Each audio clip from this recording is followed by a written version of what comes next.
اعوذ باللہ من الشیطان الرجیم بسم اللہ الرحمن الرحیم۔ عزیزان من، آج اگست 1982 کی 27 تاریخ ہے اور درس قرآن کریم کا آغاز سورہ الذاریات کی آیت 47 سے ہو رہا ہے، 51/47۔ قرآن کریم کی تعلیم کا نقطۂ ماسکہ، بنیادی پوائنٹ جسے آپ کہیں گے، وہ ہے قانون مکافات عمل، یعنی ہر کام کا ایک متعین نتیجہ ہوتا ہے، اسی کو قانون کہتے ہیں۔ وہ کہتا یہ ہے کہ یہاں قانون کی کار فرمائی ہے۔ انسانوں کی دنیا میں تو جیسا میں نے کئی دفعہ عرض کیا ہے، وہ جو محسوس کام جسے آپ کہتے ہیں وہی نہیں، بلکہ دل میں گزرنے والے خیال تک بھی اپنا نتیجہ مرتب کرتے ہیں۔ بنیادی تعلیم یہ ہے قرآن کی۔ ایک تو وہ ایسے اقدار اور اصول دیتا ہے جو انسانی زندگی، اس کی انفرادی اور اجتماعی زندگی میں قانون کا کام دیتے ہیں، اور یہ جو اس کا نقطۂ ماسکہ ہے کہ ہر عمل اپنا ایک نتیجہ پیدا کرتا ہے، وہ اسے مختلف طریقوں سے سمجھاتا ہے۔ بنیادی طور پر اس کے سمجھانے کے دو انداز ہیں۔ ایک تو وہ خارجی کائنات کو پیش کرتا ہے کہ اس میں دیکھو کس طرح قانون کی کار فرمائی ہے، ایک ذرے سے لے کر عظیم الشان کروں تک ہر شے خارجی کائنات کی قانون کی زنجیروں میں جکڑے ہوئے ہیں، اور یہ جو محیر العقول عظیم القدر سلسلہ کائنات کا اس حسن و ضبط سے چل رہا ہے، تو وہ صرف اس لیے کہ یہ ان میں کبھی قانون کی خلاف ورزی نہیں ہوتی، انہیں اس کا اختیار ہی نہیں ہے۔ تو ایک تو وہ خارجی کائنات کے مختلف شواہد کو پیش کرتا ہے یہ بتانے کے لیے کہ یہ دیکھو کس طرح سے ہر شے قانون کے مطابق عمل کرتی ہے، اور ہر قانون کا نتیجہ کس طرح سے وہی پیدا ہوتا ہے۔ جب بھی آگ میں انگلی ڈالو، انگلی جل جاتی ہے اور درد ہوتا ہے۔ ایک تو یہ طریقہ ہے اس کا، اور دوسرا اس کے بعد طریقہ اور ہے، اس لیے کہ وہ صرف انفرادی زندگی کے متعلق ہی تعلیم نہیں دیتا، در حقیقت تعلیم اس کی اجتماعی زندگی کے متعلق ہے۔ نظام معاشرے کا کس قسم کا ہے، تمہاری روش زیست اجتماعی زندگی میں کس قسم کی ہے، اور اس کے لیے جو وہ قوانین دیتا ہے، اب ان کے جو نتائج مرتب ہوتے ہیں، انہیں سمجھانے کے لیے بہرحال تاریخ ہی ایک ایسی چیز ہے جسے سامنے لایا جا سکتا ہے، اور وہ اس کے لیے اقوام سابقہ کی تاریخی شواہد کو سامنے لاتا ہے کہ یہ دیکھو فلاں قوم نے اس قسم کا نظام قائم کیا، یعنی قوانین خداوندی کے مطابق، تو اس کے نتائج کس قدر خوشگوار برآمد ہوئے۔ جس قوم نے ان کی خلاف ورزی کی اور ان کے خلاف نظام قائم کیا، اس کے نتائج کتنے تباہ کن تھے۔ سارے قرآن میں اگر یہ بنیادی حقیقت آپ کے سامنے ہو تو اس میں یہاں سے وہاں تک ایک ربط نظر آئے گا، اور یہ بات نہیں کہ وہ یہاں باہر تو وہ ایک گیہوں کے دانے کی مثال بیان کرتا اور اس کے بعد قوم عاد کا ذکر چھیڑ دیتا ہے۔ تو ہمارے ہاں تو یہ چیز چونکہ ذہن میں نہیں تھی کہ قرآن کی تعلیم کا انداز کیا ہے، اس لیے یہ ہوا کہ جی بڑا ہی غیر مربوط ہے، اس میں تو کسی قسم کی ترتیب نہیں، کوئی ربط نہیں. کہیں دیکھیے آپ وہ فصلوں کا ذکر ہو رہا ہے، کہیں آسمان کے ستاروں کا ذکر ہو رہا ہے، انہیں معلوم نہیں کہ یہاں کیفیت یہ ہے کہ لہو خورشید کا ٹپ کے اگر ذرے کا دل چیریں. ان میں ربط باہمی ایسا ہے. جیمز جین یہ کہتا ہے، فلکیات کا سب سے بڑا ماہر، کہتا ہے اور یہ تو ایک طرف میں جو انگلی ہلاتا ہوں اس کا اثر کہکشاں پہ بھی جا کے پڑتا ہے. تو دوسری چیز وہ تاریخی شواہد پیش کرتا ہے. اب آج کے درس میں آ جائیے. پہلے اس نے آپ کو یاد ہوگا کہ اس نے مثالیں پیش کی تھیں یا شہادات پیش کی تھیں آسمانی کروں کی، بادلوں کی، بارش کی، فصلوں کی. یہ سب کچھ کرنے کے بعد وہ فوراً اقوام سابقہ کی طرف آ گیا. پچھلی آیات میں قوم نوح، عاد، سمود، قوم لوط، یہ تمام اقوام جو تھیں ان کے انجام کی طرف چھچلتی ہوئی نگاہ ڈالتا ہوا آگے چلا آیا. آخر میں اس نے یہ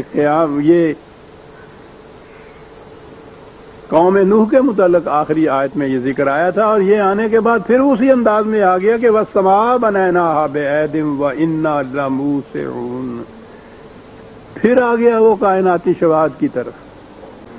اور یہاں پہلی مثالوں سے بھی بلند اور بالا تر مثال دی کہ یہ آسمانی کروں کو تم دیکھو کہ ہم نے کتنی بڑی قوت اور قدرت ہے کہ جس سے اس کی تخلیق ہم نے کی، اور کتنا بڑا کنٹرول ہے ان کے اوپر.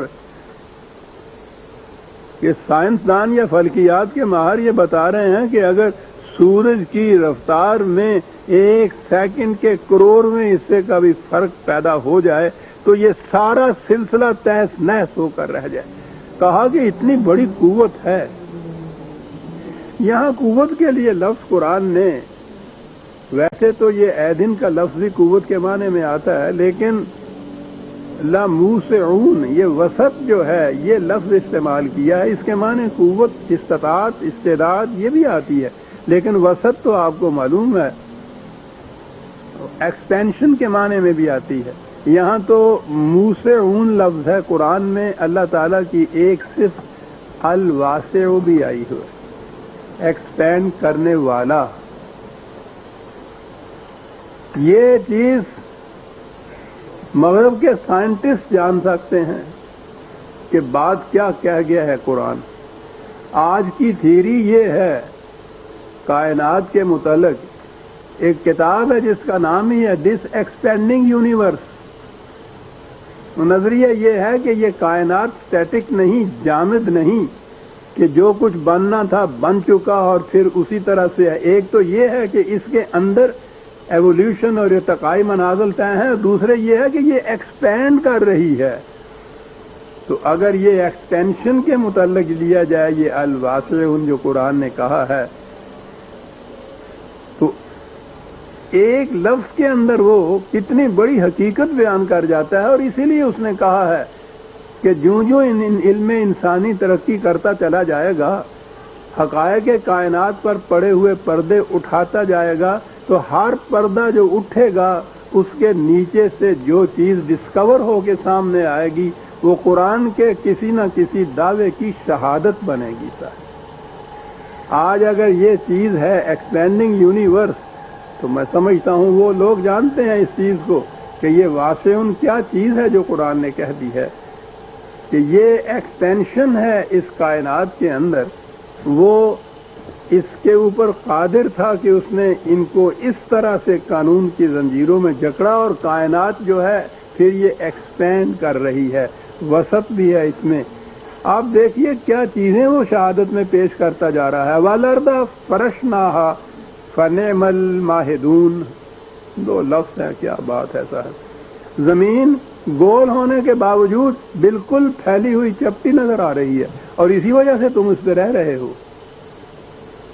دوسرے مقام پہ یہ ہے، اس نے یہ کہا ہوا ہے کہ یہ گردش کرتی ہے چکی کے پاٹ کی طرف. لیکن یہاں یعنی دو لفظ ہیں فرشنا اور ماہدون. فرشنا ہا تو صرف ایک چیز کے چپٹے ہونے، پھیلے ہوئے ہونے ہم یہ آ سکتا. فرش کے معنی جیسا آپ جانتے ہیں، یعنی ہم ساری عمر اس زمین پہ چلتے رہیں، کبھی احساس ہی نہیں ہوتا کہ یہ گول ہے. اگلا لفظ ہے ماہدون. ماہد جو ہے وہ تو بچے کے پنگورے کو کہتے ہیں، گہوارے کو کہتے ہیں. اب یہ لفظ عربی زبان کا میں نے عرض کیا ہے نا کہ یہ تو اعجاز ہے عربی زبان کا. پہلے تو یہ کہ اس میں اتنی وسعت، پھر خدا کا انتخاب ہے الفاظ کا. اب مہد جو ہے آپ دیکھیے ذرا، پنگورے کو سامنے لائیے، اس میں حرکت ہوتی ہے، جھولنا جھلایا جاتا ہے. اس حرکت کا نتیجہ یہ ہوتا ہے کہ بچہ سو جاتا ہے، اس کو آرام ملتا ہے. ورنہ ہر حرکت ایسی ہے کہ اس میں تکلیف ہوتی ہے. پنگورے کی حرکت ایسی ہے کہ اس میں بچے کو آرام ملتا ہے.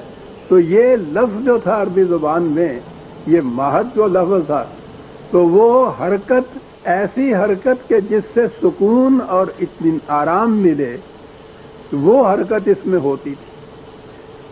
تو ماہدون عرض کو ہم نے ایسا بنایا کہ گول ہونے کے باوجود وہ چپٹی ہے اور اس پہ تم سکونت اختیار کر سکتے ہو. اتنی تیز حرکت کے باوجود وہ تمہیں سکون اور اطمینان بھی ساتھ، آسائشیں بھی ساتھ مہیا کرتی ہے، اور وہ ماہدون ہے خدا کے. فنعم الماہدون. قرآن کریم میں ایسے الفاظ آتے ہیں، احسن الخالقین، یہ یا نعم الماہدون احکم الحاکمون. اس کے معنی ہے کہ وہ نیچے کے درجے پر قوانین کے مطابق اور بھی خالق یا ماہد یا وغیرہ مانتا ہے، لیکن وہ جس مقام پہ خدا ہے یا جس انداز کا وہ ہے، اس کی مثل کوئی نہیں ہو سکتی. بہترین ماہدون میں سے بہترین ہے، نعم ہے، بلکہ لفظ بہترین کا بھی لفظ میں کیا عرض کروں، ایک ایک لفظ کے اوپر کھڑا ہونا پڑتا ہے. کہ نعم کا لفظ خود یہ بتا رہا ہے کہ کتنی زیادہ آسائشیں بہم پہنچانے والا وہ ماہدون میں سے ہے. عرض کو اس قسم کا بنایا، چپٹی ہے، گول ہونے کے باوجود سکون اور آرام دیتی ہے، متحرک ہونے کے باوجود، اور وہ بہترین آسائشیں بہم پہنچانے والا ہے. یہ کیسے ہو رہا ہے؟ صرف اس لیے کہ یہ قانون کی زنجیروں میں جکڑی ہوئی ہے. وَمِن كُلِّ شَيْءٍ خَلَقْنَا زَوْجَيْنِ. 1400 سال پیشتر یہ بات کہنا کہ ہر شے جو ہے اس کی زوج ہے، پیر ہے، کوئی نہیں کہہ سکتا تھا. یہ جو سامنے نظر آتی تھی چیزیں، ان میں تو وہ دیکھ سکتے تھے نار اور مادہ صرف، لیکن قرآن تو کل شین کہتا ہے.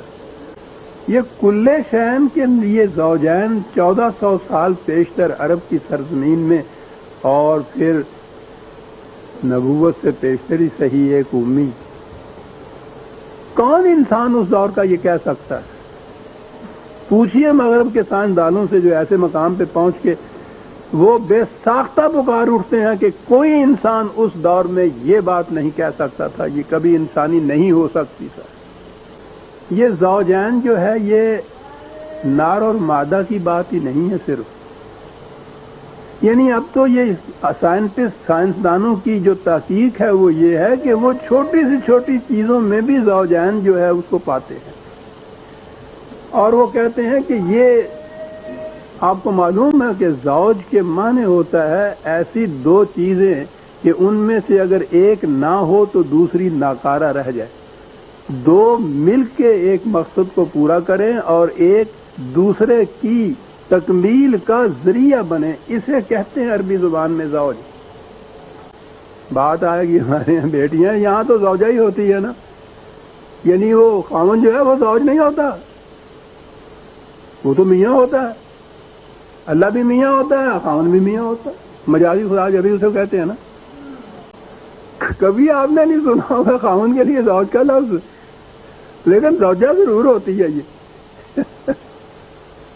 وہ ہر شے میں جو زوج کہتا ہے تو زوج کے معنی میاں بیوی یا نر و مادہ ہی نہیں ہے، وہ دو چیزیں جو ایک دوسرے کی تکمیل کا ذریعہ بنے، ایک دوسرے کی نشو و نما کا ذریعہ بنے۔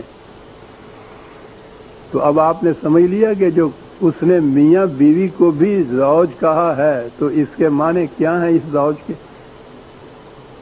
لیکن یہاں تو سوال ہی نہیں ہے کسی کی صلاحیتوں کی تکمیل کا ذریعہ بننا، وہ تو میاں ہوتا ہے جو اس کی ساری صلاحیتوں کو دبا کے رکھتا ہے۔ یہی ہوتی ہے بیچاری وہ زوجہ کہہ لیجیے اس کو کہ یہ اس کے لیے کچھ کرتی چلی جائے، وہ زوج ہوتا ہی نہیں ہے۔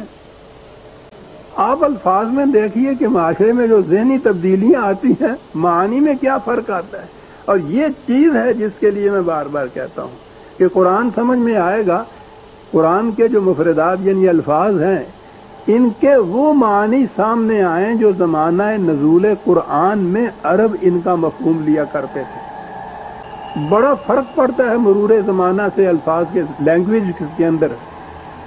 سیمینٹک کے جو طالب علم ہیں وہ اس کی شہادت دیں گے، اگر آپ نے، میرا خیال ہے یہاں تو ایز اے سبجیکٹ پڑھایا ہی نہیں جاتا، یہ تو بڑا اہم سبجیکٹ ہے کہ زبانوں میں مرور زمانہ سے ان کے الفاظ کے معنی میں فرق کیا پڑتا ہے۔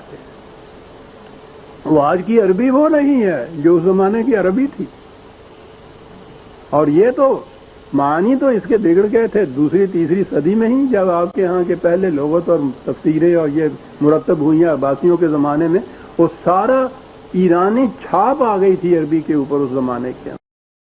تو میں نے جیسا عرض کیا یہ طریقہ ہے قرآن کے سمجھنے کا، زوجین، اور یہ سارا کچھ کہنے کے بعد کہا کہ یہ محض ہم کوئی سائنس کی کلاس نہیں لے رہے کہ ہم نے انہیں پڑھانا ہے تاکہ وہ امتحان پاس کر لیں، لعلکم تذکرون، تاکہ تم اب حقیقت کو سامنے لے آؤ کہ یہ باتیں کیوں بیان کی جا رہی ہیں قانون کی کار فرمائی کے لیے، تاکہ تم اس چیز کو اچھی طرح سے سمجھ لو۔ سمجھنے کے بعد پھر کیا؟ جی سمجھ لیا میں نے، سمجھنے کے بعد ففروا الی اللہ، تو پھر ہر نظام کو چھوڑ کے نظام خداوندی جو ہے اس کی طرف لپک کر جاؤ، دوڑ کر جاؤ، تیزی سے جاؤ، وقت نہ ضائع کرو۔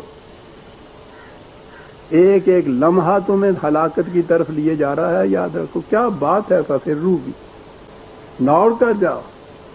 کہا اس لیے سب کچھ یہ کہا جا رہا ہے اور حضور کی زبان مبارک سے کہلایا کہ انی لکم منہ نذیر مبین، 3 لفظ کہ میری حیثیت جو ہے، میں کوئی تم پہ داروغہ مقرر نہیں کیا گیا، میں اس کے معاوضے میں تم سے کوئی صلہ اور معاوضہ نہیں چاہتا، سوال ہی نہیں ہے۔ میں یہ کیوں اپنی جان کھپا رہا ہوں؟ اس لیے کہ تم بچ جاؤ تباہی سے۔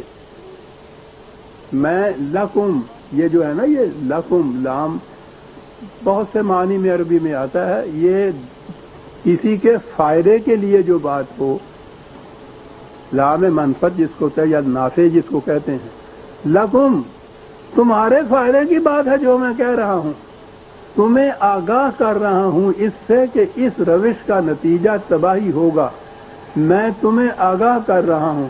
پھر اگلا حرف دیکھیے کہ میں اپنی طرف سے یہ نہیں کہہ رہا، من ہو، خدا کی طرف سے یہ باتیں ہیں جو میں تمہیں بتا رہا ہوں، وہ تمہارے فائدے کی ہیں جو باتیں میں بتا رہا ہوں، آگاہ کر رہا ہوں تمہیں کہ اس روش کا نتیجہ تباہی ہوگا، اور مبین بالکل واضح انداز میں یہ کچھ کہہ رہا ہوں، تو اس سے واضح اور کیا ہوگا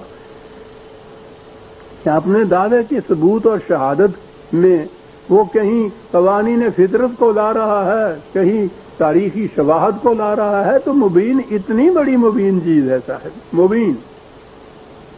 ففروا الی اللہ، اس کے نظام کے تابع زندگی بسر کرو، اس کے قوانین اور اقدار کے مطابق زندگی کرو، بسر کرو۔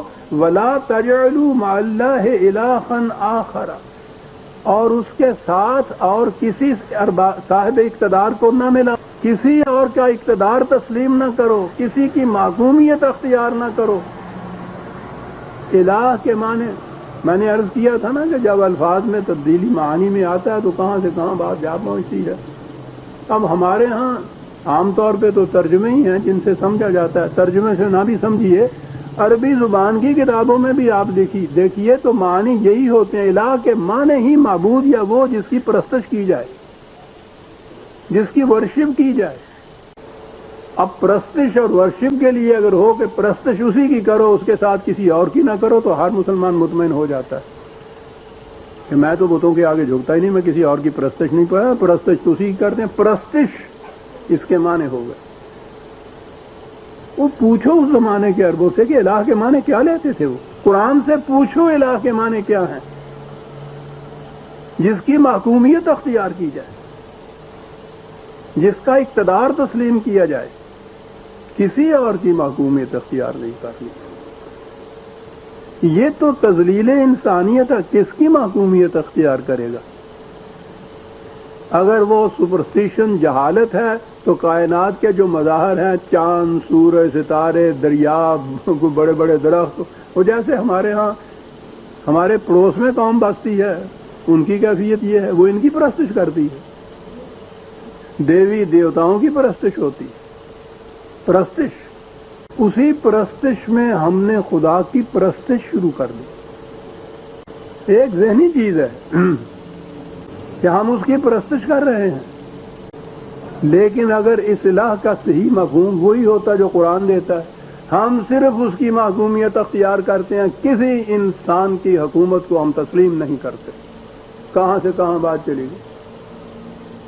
لا تجعلوا مع اللہ الہا آخر، اور اس کے بعد کہا انی لکم منہ نذیر مبین۔ پھر دہرایا، پہلے تو یہ دہرایا کہ اس کی طرف لپک کے جاؤ، تیزی سے جاؤ، دوڑ کے جاؤ، دیر نہ کرو، اور دوسرا یہ کہا کہ خالص اسی کی محکومیت اختیار کرو، اور پھر کہا کہ میں تمہیں وارن کرتا ہوں اس کے سوا کسی اور کی محکومیت اختیار کی تو یہ بھی وجہ تذلیل انسانیت ہے، اور اگر اس کے ساتھ کسی اور کو ملا لیا تم نے تو یہ چیز بھی شرک ہے اور ظلم عظیم ہے۔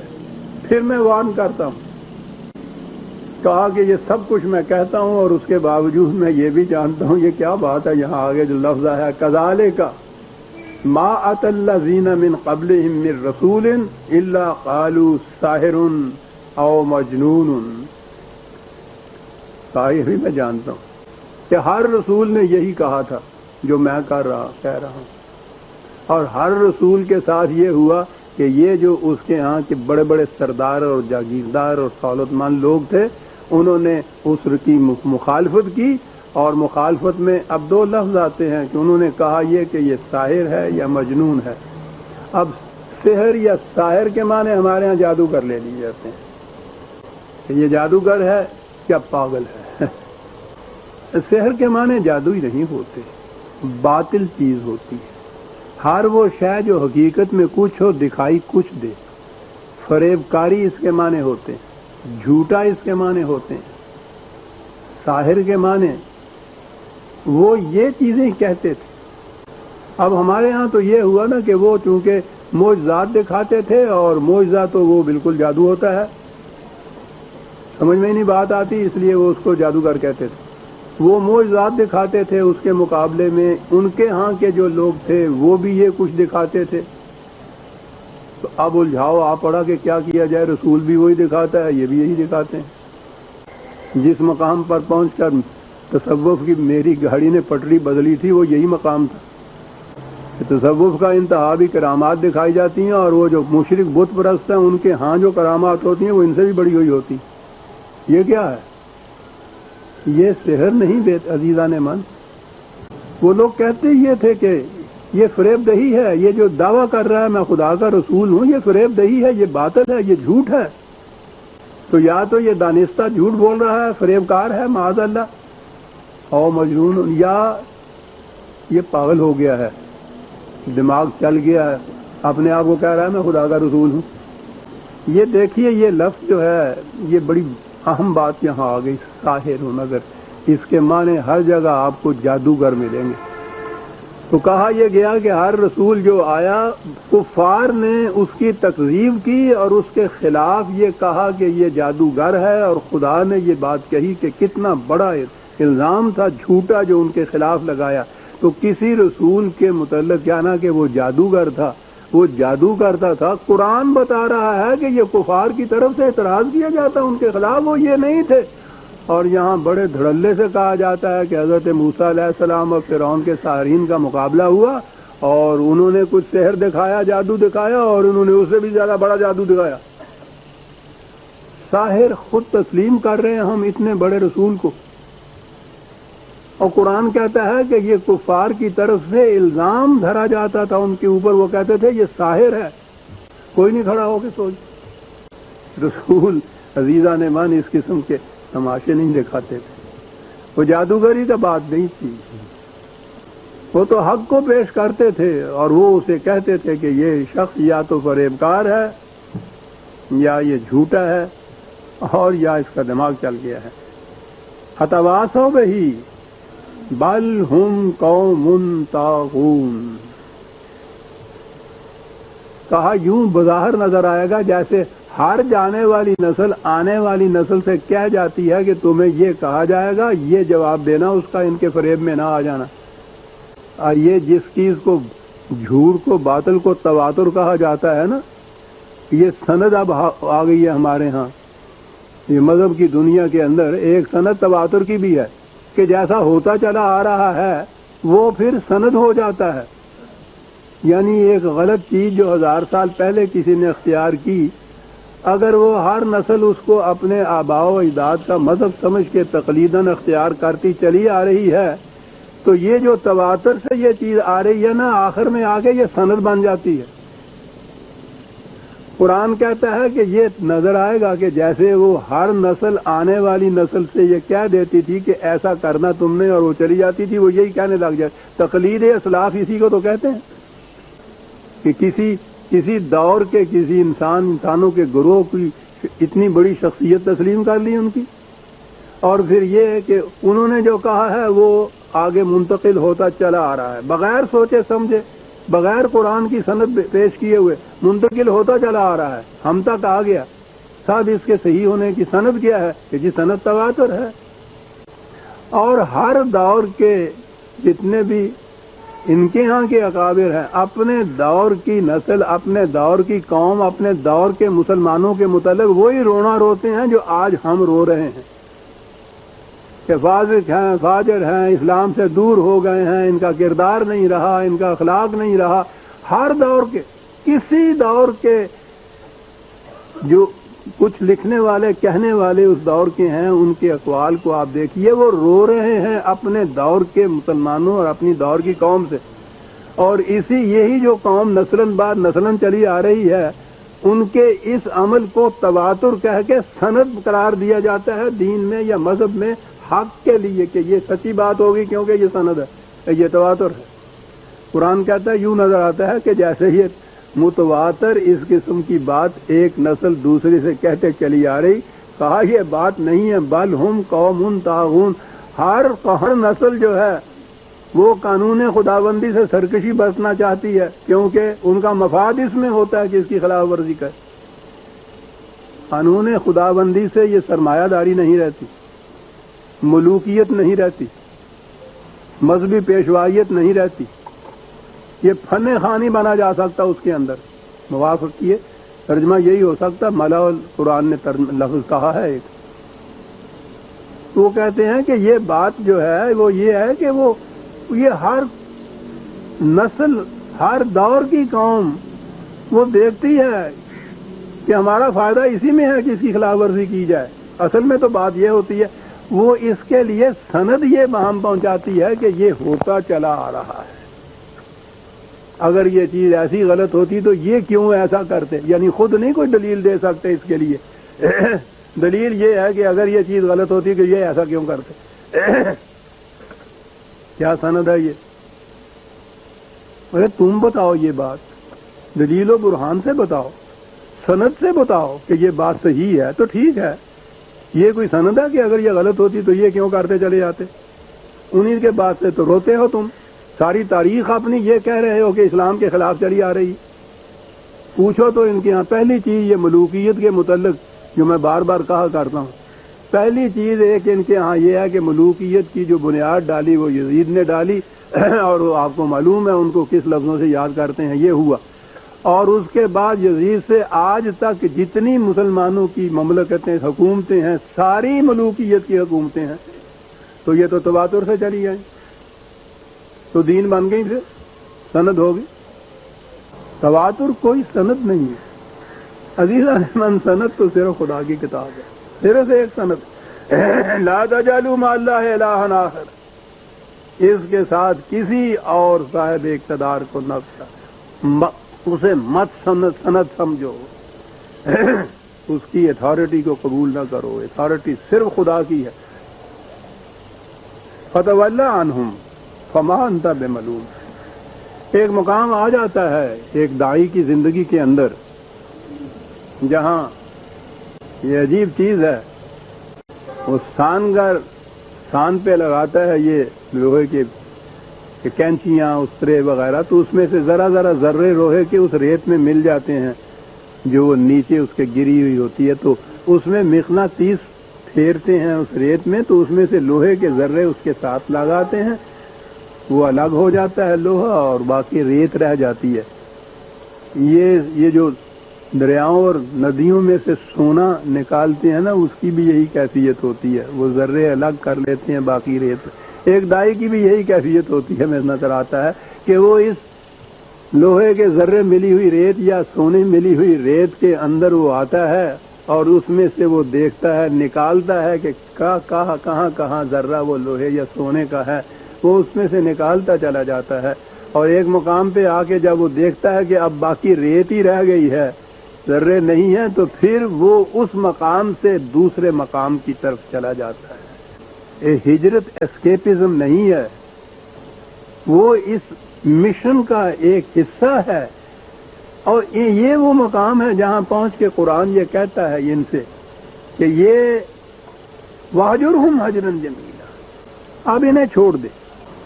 اتنا عرصہ تم نے اپنا سر کھپایا ان کے اندر، یہ کچھ کیا۔ ان میں سے جو سعادت روحیں تھیں جنہوں نے دلیل و برہان کی روح سے حقیقت کو تسلیم کرنا تھی، وہ سونے کے ذرے اس میں سے نکل آئے ہیں، آ گئے ہیں اس مقناطیس کے گرد، وہ لوہے کے ذرے جمع ہو گئے ہیں، اب یہ ریت ہی رہ گئی ہے۔ تو اب دوسرا پروگرام کا دوسرا حصہ اپنا شروع کر دیں، لیکن وَاهْجُرْهُمْ هَجْرًا جَمِيلًا یہ قرآن ہے۔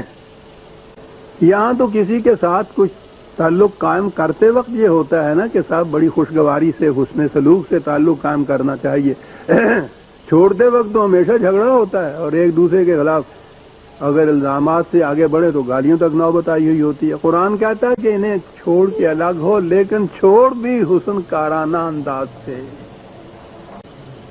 وہ گل نہ کر کے میری لگدی کسے نے نہ دیکھی تے ٹوٹ دی نو جگ ویکھدا، جگ نہ تماشا ویکھے۔ وَاهْجُرْهُمْ هَجْرًا جَمِيلًا، عزیزان من، چھوڑنا بھی حسن کارانہ انداز سے چھوڑنا، یہ تعلیم خداوندی اور سیرت نبوی ہی ہو سکتی ہے۔ حضور نے واقعی چھوڑا ان کو تو حسن کارانہ انداز سے چھوڑا، کسی کو گالی تک نہیں دی، کسی سے بدلہ تک نہیں دیا۔ اور دوسرے مقام کیا ہے کہ چھوڑنے کے بعد بھی یہ نہ کر کے اب کچھ اس صحیح بات کے قابل ہی نہیں ہے چونکہ تو پہنچا ہی نہ، یہ اس کے متعلق یوں ہی فیصلہ نہ کر لے کہ اب کوئی بھی ان میں باقی نہیں رہا۔ اس میں یہ ہے کہ اس کے باوجود تو قرآن کی آواز پہنچائے چلا جا، اور وہاں یہ ہے تاکہ ایسا نہ ہو کہ کوئی ایک جان، ایک نفس بھی اس لیے ہلاک ہو جائے کہ اس تک قرآن نہیں پہنچا تھا، پھر بھی پہنچائے چلا جائے۔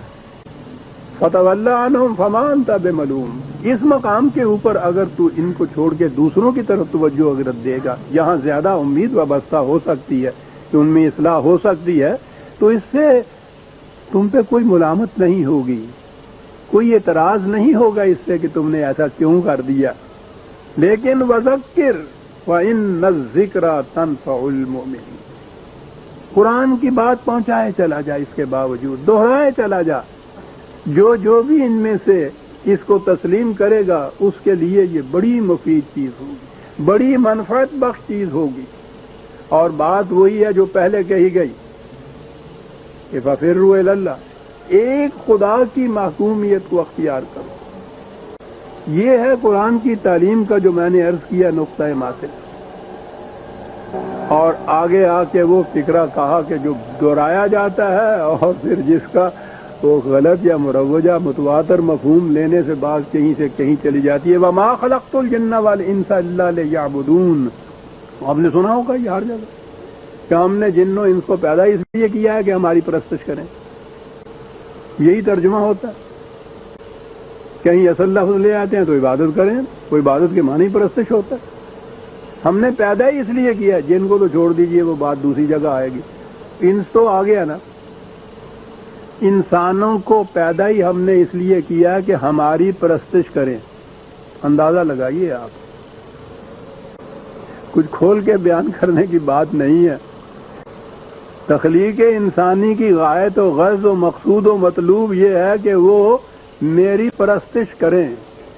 یہ ہے مقصد. اب ان سے پوچھا جاتا ہے کہ صاحب پرستش تو یہی ہے نا کہ جو نماز پڑھ لی، کوئی نفل پڑھ لیے، اس کے بعد کچھ ورد وظیفے کر لیے.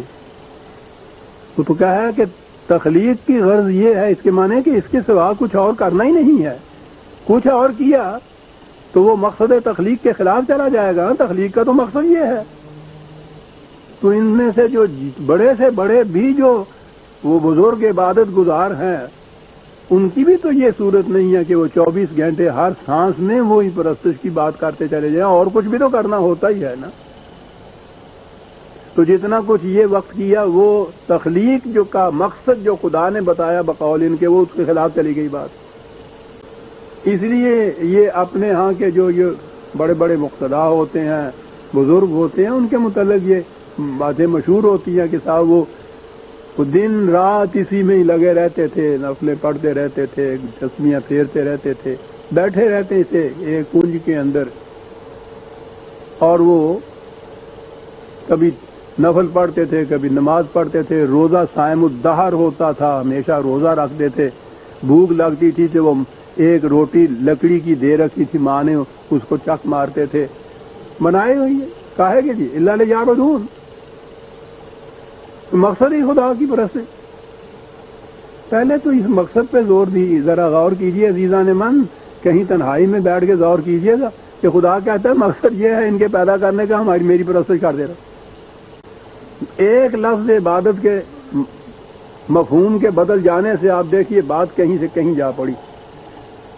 غرض و غایت تخلیق انسانیت کی کچھ اور ہو گئی.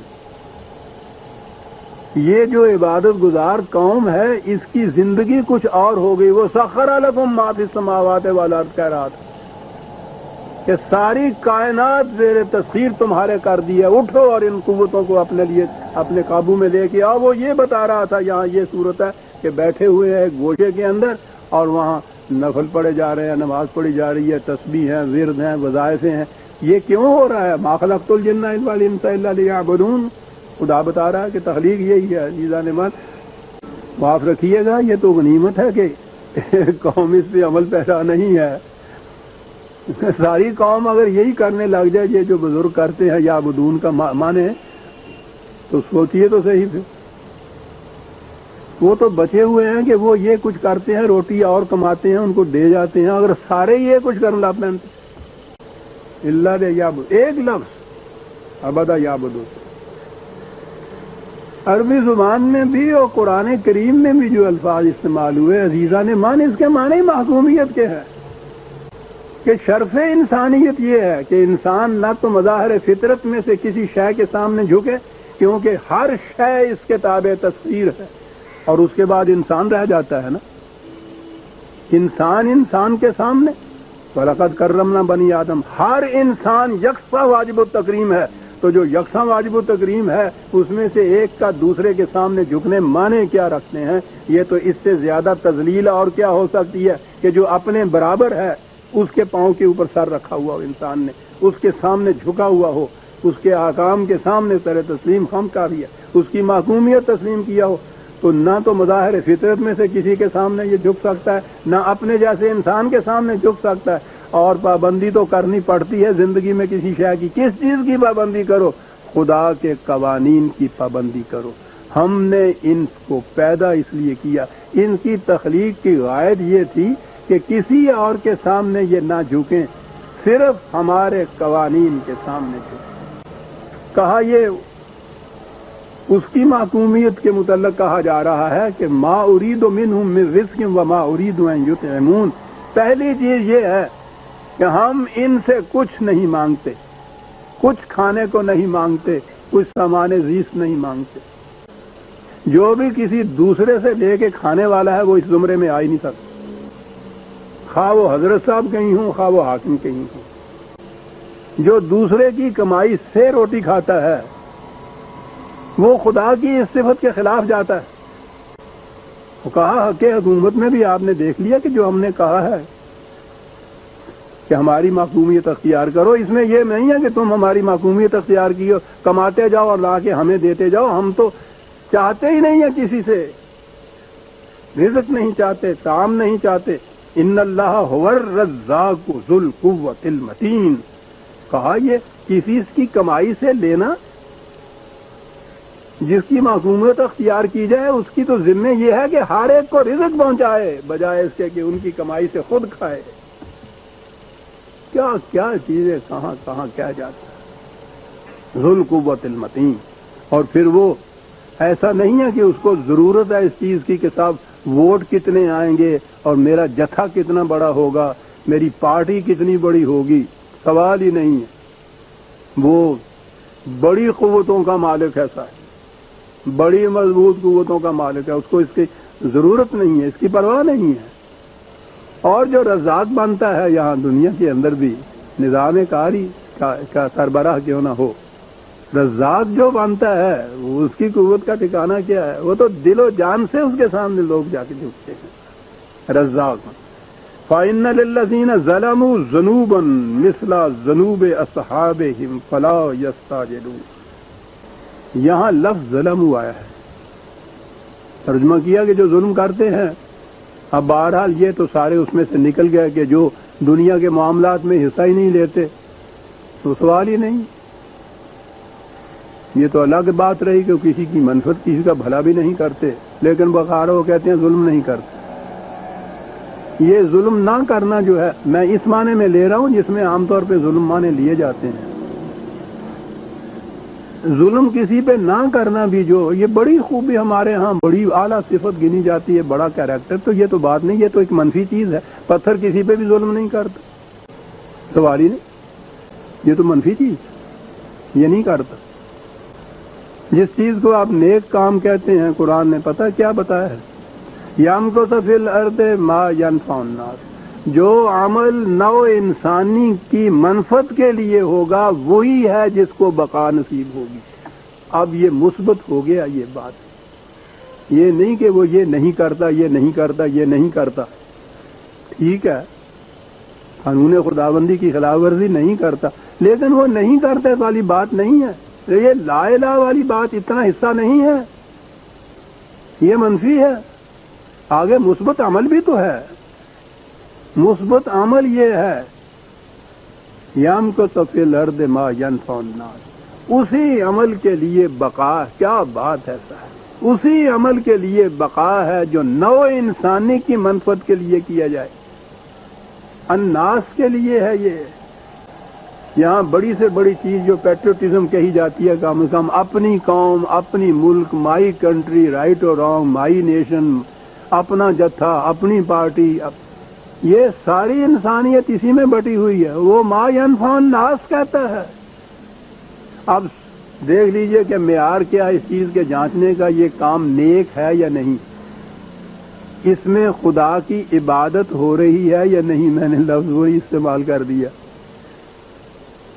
وہ جو ما ينفع الناس کے لیے ہوگا وہ ہے عمل جس کے لیے بقا ہے، اور وہی ہے جو خدا کے قوانین کی اطاعت کا لازمی نتیجہ منفعت الناس ہے۔ عزیزان مان، اب یہاں جو لفظ ہے ظلموا، آپ کو یاد ہوگا یہ لفظ کئی دفعہ آ چکا، اس کے معنی ہے کہ جس شے کو جہاں ہونا چاہیے وہ وہاں نہ ہو۔ بڑا ہی جامع لفظ ایسا، جو اس سے ڈیزرو نہیں کرتا اس کو اگر اس مقام کے اوپر اونچا بھی پہنچا دیا جائے تو یہ بھی ظلم ہے، اور جو آن میرٹ کہیں ہونا چاہیے اگر اس کو وہاں نہیں ہے نیچے رکھ دیا جائے تو یہ بھی ظلم ہے۔ جس کو جہاں ہونا چاہیے اگر وہ وہاں نہیں رکھا جاتا تو وہ یہ ظلم ہے۔ اب انسانوں کو اگر مساوات انسانیہ کی روح سے یکساں واجب و تکریم نہیں رکھا جاتا، اس میں فرق پڑتا ہے، یہ بھی ظلم ہے۔ تو کہتا ہے کہ وہ لوگ جو ظلم کرتے ہیں، یہ لفظ ذنوباً مثل ذنوب اصحابہم، یہ ذنب کا لفظ بڑا جامع ہے ان کے ہاں۔ ایسی چیز جو کسی کے پیچھے لگی رہے، نہیں چپکی رہے، اس طرح کہ جہاں جائے وہ چپکی رہے، پیچھا ہی نہ چھوڑے، جہاں جی چاہے جائے۔ اب پتہ ہے انہوں نے کہاں سے یہ لفظ لیا تھا، عجیب قوم تھی۔ یہ جو گائے بھینس یا اونٹ کی دم ہوتی ہے نا، اس کے لیے یہ لفظ بولتے ہیں۔ اب دیکھ لیجئے کہ کیسی عمدہ یہ تشبیہ ہے کہ وہ کہیں جائے چپکی رہے وہ چیز اور پیچھے لگی رہے۔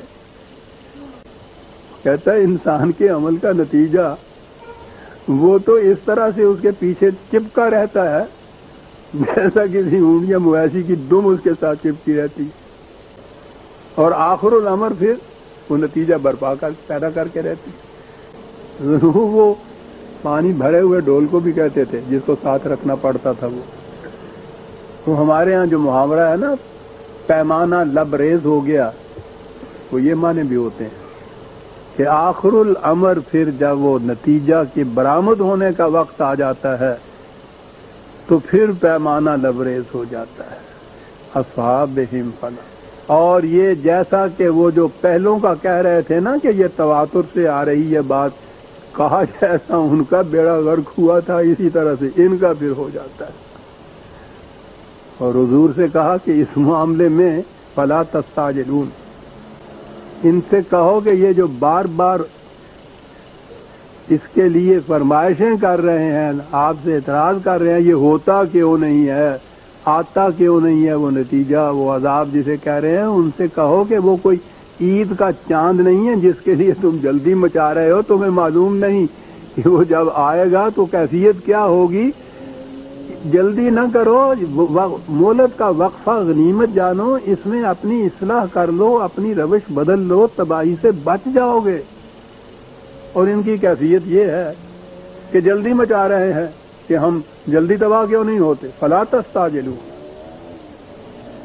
فویل للذین کفروا من یومہم الذی یوعدون، اور اس دن جو کچھ ان سے کہا جا رہا ہے، اور جس دن اس کی نمود کا اور اس کے ظہور کا وقت آ جائے گا تو پھر تباہی ہی تباہی ہوگی ان کے لیے۔ اس وقت سے کوئی ان کو بچانے والا نہیں ہوگا، نہ ہی یہ خود بچ کے کہیں جا سکیں گے۔ اور کہا کہ اس کے متعلق اقوام سابقہ کی داستانوں کو دیکھو، کیا یہی بات نہیں تھی کہ جب پھر ظہور نتائج کا وقت آیا تو ان میں سے کوئی ایک بھی کہیں بچ نہ سکا، اور جو ایک نہ بچ سکا تو قرآن نے عزیزان من عجیب بات ہمارے لیے بھی کہ ہم تو خیر ساری ظالمین میں سے ہیں۔ کہا کہ جب وہ تباہی آیا کرتی ہے تو یاد رکھو وہ صرف انہی کو تو گھیرا نہیں کرتی کہ جنہوں نے ظلم کیے تھے، وہ سب کو بہا کے لے جایا کرتی ہے۔ اجتماعی تباہی تو قوموں کی اس طرح سے ہوتی ہے، اس لیے جو اس وقت اس ظلم میں شریک نہیں ہے انہیں چاہیے کہ اس ظلم کو روکیں۔ یہ نہ سمجھیں کہ جب وہ تباہی آئے گی تو وہ انہی کی تباہی ہوگی، ہمیں کیا کہے گی، ہم تو بہت اچھے ہیں۔ بالکل نہیں، سب کو بہا کے لے جائے۔ اس لیے قبل اس کے کہ وہ سیلاب آ جائے کشتی بنا لو، پھر بچ جاؤ گے، ورنہ نہیں بچ سکو گے۔ اور یہ جو چیز کہی گئی کہ پھر ایسا ہو کے رہے گا، اور اس کے بعد پھر شہادت میں پیش کر رہے ہیں قرآن کریم۔ سورہ زاریات یہاں ختم ہوتی ہے عزیزان من۔ اگلی سورت الطور کی ہے 52 سورت، اسے ہم آئندہ لیں گے، لیکن جیسا میں نے عرض کیا ہے اس طرح سے ایک سورت کی آیات ہی باہم مربوط نہیں ہے، سورتوں کی ترتیب میں بھی یہ چیز ہے کہ جب یہ کہا ہے کہ یہ کچھ ایسے ہی ہوتا رہا، یہی کچھ ہر رسول پیغام لاتا رہا، یہی کچھ اس کے ساتھ یہی رد عمل ان اقوام کا ہوتا رہا، یہ سارا کچھ قصہ بیان ہو رہا تھا. اگلی سورت بھی نئی جو شروع کی تو وہ والطور ہے. اور یہ تو آپ کو معلوم ہے وہ سورہ 3 جو ہے والتین والزیتون وطور سینینا، والتین والزیتون وطور سینینا. وہ ترجمہ کہ قسم ہے مجھے زیتون کی، انجیر دکھاؤں، قسم ہے مجھے آلو کی، وہ تین وہ انجیر کی، زیتون، اور قسم ہے مجھے زیتون کی، قسم ہے مجھے کوہ طور کی. یہ آپ کے یہاں ترجمہ آتا ہے. تو اب پھر اس کے بعد یہ پوچھتے ہیں، اب تو نوجوان بے باک ہوتا ہے، وہ پھر پوچھتے ہیں آپ کو کہ خدا قسم کھا رہا ہے، قسمیں کھا رہا ہے، انجیر کی قسمیں کھا رہا ہے، زیتون کی قسمیں کھا رہا ہے، کوہ طور کی، تو یہ بات کیا ہے؟ میں عرض کروں گا کہ وہ زیتون کی اور تین کی اور زیتون کی اور انجیر کی قسمیں نہیں کھا رہا. بات بہت اونچی ہے. اگلی صورت اس کا نام ہی الطور ہے، شروع بھی الطور سے ہوتی ہے. والطور وکتاب مسطور. یہ آئندہ درس میں ہم لیں گے. ربنا تقبل منا انک انت السمیع العلیم.